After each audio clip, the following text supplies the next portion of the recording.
Saudi Arabia से एक बहुत बड़ा अपडेट निकल कर आया है जिसमें सऊदी अरेबिया ने भारत समेत 14 देशों के वीज़ा पर बैन लगा दिया है। इसमें पाकिस्तान भी शामिल है, बांग्लादेश का नाम भी है और इंडोनेशिया जैसा देश भी शामिल है। अब पूरी दुनिया में ये सवाल उठ रहा है कि आखिर सऊदी अरेबिया ने ऐसा किया क्यों?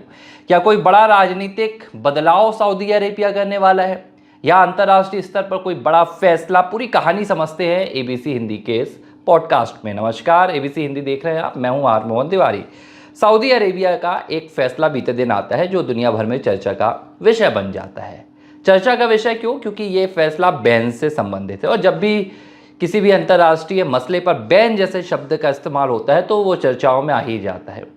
अब सऊदी अरेबिया ने कल एक फैसला लिया जिसमें सऊदी अरेबिया के मंत्रालय ने 14 देशों के वीज़ा पर बैन लगा दिया। अब हम क्यों चर्चा कर रहे हैं? क्योंकि इसमें भारत का नाम भी शामिल है, इसमें पाकिस्तान का नाम भी शामिल है, इसमें इंडोनेशिया का नाम शामिल है, इजिप्ट का नाम शामिल है। और अगर आप इन तमाम नामों को देखेंगे तो आपको एक बात समझ में आएगी कि ये तमाम वो देश हैं जहां पर मुस्लिम बाहुल्य लोगों की संख्या ज़्यादा है। अब मैं अगर आपको पहले बता देता हूं कि वो कौन से 14 देश हैं जहां पर ये बैन लगाया गया है, जहां के वीज़ा पर सऊदी अरेबिया ने पूरी तरह से बैन लगा दिया है, फिर हम इस पर आगे भी चर्चा करेंगे। देखिए, भारत का नाम शामिल है इन 14 देशों में, पाकिस्तान का नाम शामिल है, बांग्लादेश का नाम शामिल है, इंडोनेशिया का नाम शामिल है, इजिप्ट का नाम है, सूडान का है, जॉर्डन का है, इराक का है, इथोपिया का है, नाइजीरिया का है, अल्जीरिया का है, ट्यूनीसिया का है, येमेन का है और मोरक्को का नाम शामिल है। ये वो 14 देश हैं जिनके वीज़ा पर फिलहाल सऊदी अरेबिया ने बैन लगा दिया है। हालांकि ये बात सुनने में आपको थोड़ा सा ऐसा ज़रूर लग रही होगी कि ये कोई बड़ा अंतर्राष्ट्रीय कदम है, कोई राजनीतिक संबंध में बदलाव आया या कोई राजनीतिक संबंध बिगड़े, क्योंकि अमूमन जब हम वीज़ा बैन की बात करते हैं तो जब अमेरिका के जिस लिहाज से अमेरिका इसमें काम कर रहा है कि भाई हमें अपने देश में ज़्यादा से ज़्यादा प्रवासियों को नहीं रहने देंगे, अवैध प्रवासियों को लेकर अमेरिका ने तमाम एक्शन अभी हाल ही में लिए थे डोनाल्ड ट्रंप सरकार ने। लेकिन ये सऊदी अरेबिया का जो वीज़ा बैन है ये उससे पूरी तरह से अलग है। दरअसल सऊदी अरेबिया का ये जो वीज़ा बैन है ये हज यात्रा से जुड़ा हुआ है। अब हज की यात्रा का वक्त आ रहा है, हज की यात्रा शुरू होगी और इससे पहले सऊदी अरेबिया ने ये एक बड़ा फैसला लिया है। अब इसको आप समझिए कि आखिर ऐसा क्यों हुआ, इसमें भारत का नाम क्यों शामिल है और क्यों सऊदी अरेबिया को हज यात्रा से पहले 14 देशों के वीज़ा पर बैन लगा दिया गया है। अब आप सबसे पहले समझिए कि सऊदी अरेबिया की क्या स्थिति है। सऊदी अरेबिया को देखा जाए तो दुनिया भर के इस्लामिक देशों में सऊदी अरेबिया में वो दो सबसे महत्वपूर्ण धार्मिक स्थान शामिल है जिसका सजदा पूरा इस्लामिक जगत करता है। मैं मक्का मदीना की बात कर रहा हूँ और यहाँ की जो सबसे प्रमुख यात्रा होती है वो हज की यात्रा होती है जो दुनिया भर के इस्लामिक प्रैक्टिशनर लोग करते हैं। जितने भी इस्लाम को मानने वाले लोग हैं वो अपनी ज़िंदगी में एक ना एक बार तो हज यात्रा करते ही हैं। अमूमन ये हज यात्रा इस्लाम के एक महीने के मुताबिक होती है, जो अगर हम अंग्रेजी महीने को समझे तो जून के महीने में होती है और इस साल भी ये जून के महीने में यात्रा होने वाली है। इससे पहले सऊदी अरेबिया में एक और यात्रा होती है, एक जिसे हम उम्राह के नाम से जानते हैं। दो यात्राएं ये सबसे बड़ी धार्मिक यात्रा मानी जाती हैं। हालांकि इन दोनों यात्राओं में अलग अलग फ़र्क है। धार्मिक लिहाज से आप देखें तो हज वो यात्रा है जिसमें कोई आपको अपने एक जो इस्लामिक परंपरा होती है, जो इस्लामिक रीति रिवाज होते हैं, उसमें सबसे बड़ी यात्रा मानी जाती है और जो इस्लाम के 5 सबसे अनिवार्य काम होते हैं, जो इस्लाम की 5 सबसे अनिवार्य शर्तें होती हैं, उनमें से एक हज की यात्रा भी होती है। और हज की यात्रा को आपको अपने जीवन काल में कभी भी एक बार करनी होती है। अब उम्राह की बात करें तो उम्राह किसी तरह की एक अनिवार्य यात्रा नहीं होती है।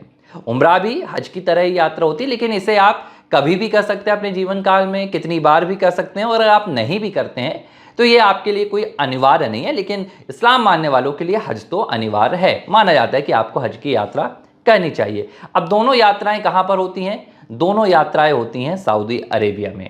और अब जब सऊदी अरेबिया में हज की यात्रा शुरू होने वाली है तो सऊदी अरेबिया ने एक लॉ की दृष्टि से, लॉ एंड ऑर्डर की दृष्टि से, कानून व्यवस्था की दृष्टि से और सुरक्षा की दृष्टि से इन 14 देशों के वीज़ा पर बैन लगा दिया है। अब बैन किन वीज़ाओं पर लगा है, आप इस बात को समझिए।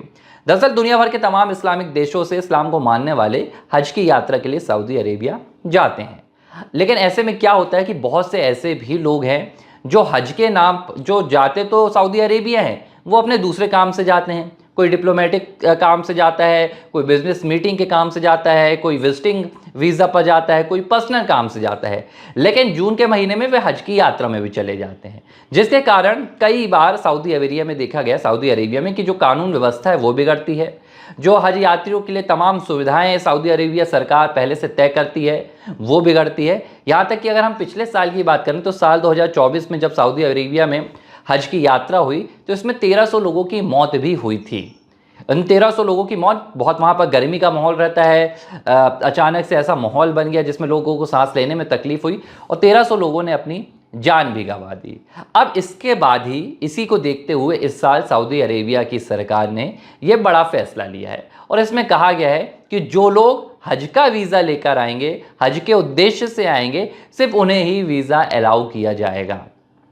इसके अलावा आपको वीज़ा अलाउ नहीं किया जाएगा। मैं आपको ये भी बता देता हूँ कि कौन कौन से वीज़ा हैं जिन पर बैन लगाया गया है, कौन से वीज़ा आपको अलाउ किए जाएंगे और कौन से नहीं किए जाएंगे। इसमें उम्रा का वीज़ा अलाउड नहीं होगा, उम्रा के वीज़ा पर बैन लगा दिया गया। अब ये होता क्या था सऊदी अरेबिया में, आप उम्रा के नाम पर बहुत सारे लोग वीज़ा लेते थे और वो हज की यात्रा में भी शामिल हो जाते थे। अब आप सोचिए कि सरकार ने एक पैमाना तय किया कि इतने लोग आने वाले हैं, इतने लोगों के लिए हम ये व्यवस्थाएं करेंगे, ये कैंप लगाएंगे, ये टेंट लगाएंगे, ये स्वास्थ्य की सुविधा देंगे। अब अगर उस एक तय पैमाने से ज़्यादा लोग वहाँ पहुँच जाते हैं तो फिर स्थिति तो बिगड़ती है। अब इसे अगर आपको समझना है तो आप भारत के लिहाज से समझिए कि जब 4 धाम की यात्रा होती है, जब केदारनाथ की यात्रा होती है, बद्रीनाथ की यात्रा होती है, तो एक रजिस्ट्रेशन की व्यवस्था होती है। इस रजिस्ट्रेशन की व्यवस्था में देखा जाता है कि भाई कितने लाख लोग केदारनाथ की यात्रा में आ रहे हैं, इसके हिसाब से सुविधाएं तय की जाती है। इसके हिसाब से फिर जत्थों को आगे बढ़ाया जाता है कि हाँ भाई अभी 3 लाख लोगों का दर्शन बाकी है, 2 लाख लोग अभी अंदर गए हुए हैं, जब वो 2 लाख लोग वापस आ जाएंगे तो हम अगले 3 लाख को अंदर भेजेंगे। लेकिन जब रजिस्ट्रेशन नहीं होगा, जब किसी प्रकार का कोई भी आंकड़ा नहीं होगा, तो लोग क्या करते हैं, किसी भी तादाद में अंदर चले जाते हैं। जो वहाँ की व्यवस्था है, जो एडमिनिस्ट्रेशन है, उनके पास कोई आंकड़े नहीं होते हैं, उन्हें ये नहीं पता होता कि कितने लाख लोग आ गए हैं, कितने लाख लोग आने वाले हैं। तो जो तमाम व्यवस्थाएं हैं वो पूरी तरह से चौपट हो जाती है। ये ओवर क्राउडेड जो व्यवस्था है उसे रोकने का भी एक आप समझ सकते हैं कि ये फैसला सऊदी अरेबिया ले रही है। तो ये व्यवस्थाओं पर किसी प्रकार की आपत्ति ना आए, व्यवस्थाओं का किसी प्रकार का कोई यहाँ पर बदलाव ना आए, किसी प्रकार की व्यवस्थाओं में कोई दिक्कत ना आए, उसे देखते हुए ऐसा किया गया है। और यही हज यात्रा में भी हो रहा है। अब जैसे कोई उम्रा के लिए गया है, उसने वीज़ा तो उम्रा के नाम पर लिया है, उसने हज का रजिस्ट्रेशन नहीं करवाया, क्योंकि हज भी एक रजिस्ट्रेशन के बाद यात्रा होती है। अब वो पहुँच जाता है हज की यात्रा में, ऐसे में तो सीधे तौर पर जो व्यवस्थाएं हैं वो तो होंगी ही। और कई बार फिर ऐसी स्थिति भी बन जाती है जो साल 2024 में हुई थी मक्का मदीना की यात्रा के दौरान।